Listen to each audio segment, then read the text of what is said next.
हरियाणा के अंदर घर घर जा कर के नशा मुक्ति की अलख जगाना ये कोई छोटा मिशन नहीं है। ये बहुत बड़े धन्यवाद का पात्र है जिसने अपना घर परिवार सुख चैन सब कुछ त्याग करके, रोजी रोटी कमाने के लोगों के पास हजारों जरिए हैं। ये कोई जरिया नहीं है, ये जरिया नहीं है, ये जुनून है कि मेरे समाज को कैसे बचाया जाए। और उसके लिए हम सबको, जितने भी हरियाणा के गांव में लगभग 700 से 800 गांव में इसके प्रोग्राम हो चुके हैं और चल रहे हैं, उन सबको धन्यवाद देना चाहिए एमएस को कि आने वाली पीढ़ियों को सचेत कर रहा है। और उसके बाद आज इस ढाट गांव की सरदारी, ये मेरी माताएं बहनें, बुजुर्ग, नौजवान, जितने भी प्यारे प्यारे बच्चे हैं, आप लोगों के जुनून, आप लोगों के हौसले ने एक बात तो बता दी कि ना मौसम की मार हमें डरा सकती है, ठीक है ना, और ना समाज का कोई प्रहार हमें डरा सकता है। मौसम को देखते हुए मैं बहुत ब्रीफ में अपनी बातें रखूंगी। आज आप लोगों के बीच बहुत कुछ कहना था, बहुत कुछ डिस्कस करना था मेरी मातृशक्ति को लेकर के कि माँ अगर चाहे, बेटी अगर चाहे तो एक नहीं, दो दो तीन तीन घरों को बदल सकती है। कैसे? अगर आप एक बेटी को पढ़ाएंगे तो उसका मायका, उसका ससुराल, और आजकल जो ये एकल परिवार वाला है, खुद का परिवार उसका, तो 3 परिवारों को तो वो संभालती है, समाज को भी बदलती है।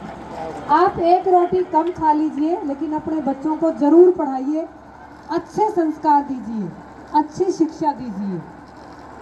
अब गांव वालों को लग रहा होगा कि मैडम प्राइवेट स्कूल चलाती हैं तो बार बार जब भी जाती हैं स्टेज पे शिक्षा की ही बात करती हैं। अभी एक बेटी थोड़ी देर पहले बोल रही थी, नशा करना है तो किताबों का करिए ताकि सपने भी कामयाबी के आए।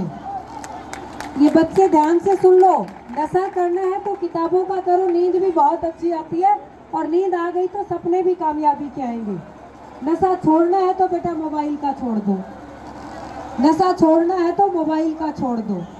हम जिस क्षेत्र के अंदर रह रहे हैं, देखिए ये प्रकृति भी 24 घंटे में से कुछ पल ऐसे होते हैं जब हमारी सुनती है, और इसीलिए बोला जाता है कि जब आप बोलते हैं तो सोच के बोले, पता नहीं कब आपकी जगह पे सरस्वती बैठी हो। भगत सिंह हमारे में से ही था, चंद्रशेखर, सुभाष चंद्र बोस, सुखदेव, हम में से ही थे वो लोग। लेकिन आज कहानी क्या है कि भगत सिंह पैदा तो हो, लेकिन मेरे घर नहीं, पड़ोसी के घर। अभी वो बिटिया कितनी दर्द भरी कहानी यहाँ पढ़ रही थी, वो नौबत क्यों आती है? मैं मेरी मातृशक्ति को इसके लिए बहुत ज़्यादा जिम्मेदार मानती हूँ।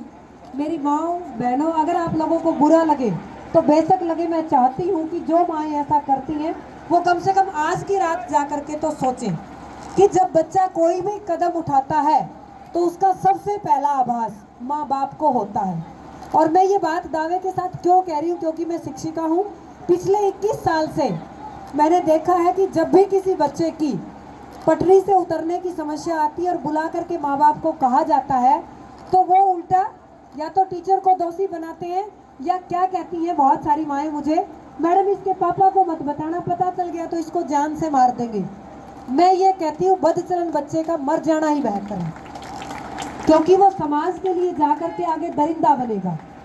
तो मेरा आप लोगों से हाथ जोड़ के अनुरोध है कि जाने अनजाने, चाहे आपका बेटा हो या बेटी हो, अभी एमएस बोल रहा था कि बेटों को राक्षस कहेंगे, नहीं, मेरे लिए, मैं वो नारी हूँ जिसने, मुझे आज का नहीं पता कि क्या चल रहा है किसके घर में, मुझे मेरे घर का पता है कि जब मैं पैदा हुई थी तब से मैंने मेरे पापा को मेरे लिए संघर्ष करते देखा है।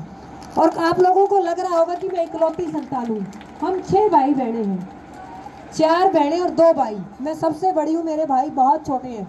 जब मेरे पापा ने हमें बाहर पढ़ने के लिए भेजा, अब देखिए मैं 95 में हैदराबाद पढ़ती थी, तो लोग क्या कहते थे, मेरे घर में मेरी बुआएं, चाची, ताइयाँ ये कहती थी बहुत सारी बेटियां होगी, काला पानी भेजेगा क्या।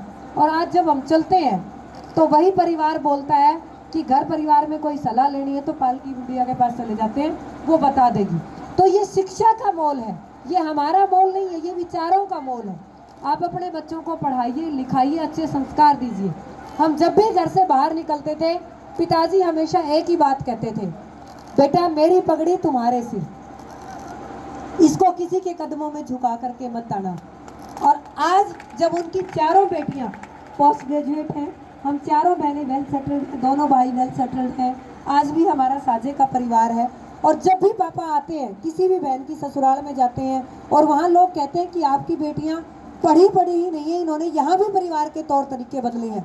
गाँव बेणाखड़ा के अंदर कोई इंसान शायद यहाँ ऐसा नहीं जो मेरे परिवार को ना जानता हो।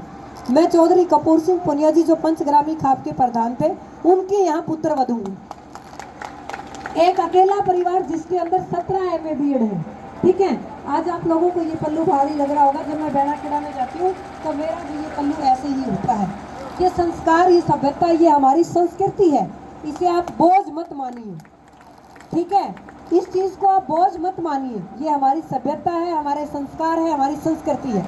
मैं स्कूल के अंदर घूंघट नहीं निकाल सकती क्योंकि वो मेरा कार्य क्षेत्र है, वहाँ मुझे पढ़ाना है, यहाँ मुझे आप लोगों को समझाना है।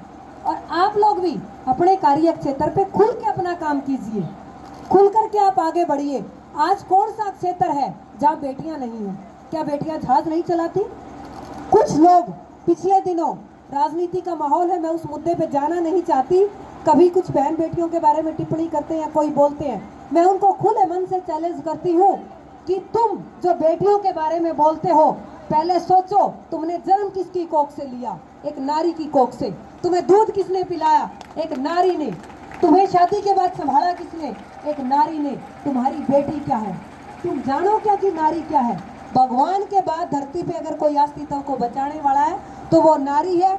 ये मेरे भाई बंधु, ये हमारे बच्चे, ये वही बनेंगे जो हम इनको बनाना चाहेंगे। जैसे संस्कार हम इनको देंगे, जैसा समाज हम इनको घर से देना चाहेंगे, एक नारी चाहे तो वो कुछ भी बदल सकती है।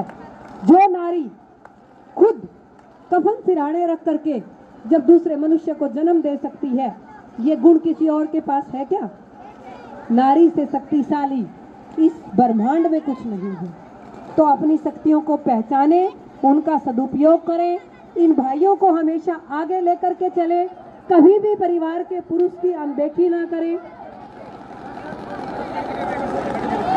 भाई 1 मिनट ना मौसम साहब तरपाल ढाजो मेरा सारी भेड़ दी 2 मिनट में तरपाल ढाजो मेरी लड़के सारे वहां जाओ, ठिकाना है तो कुर्सी लेके बैठ, मैं तेरा कुर्सी लेके बैठो, तो मैं यहाँ बैठो, कुर्सी लेके बैठो।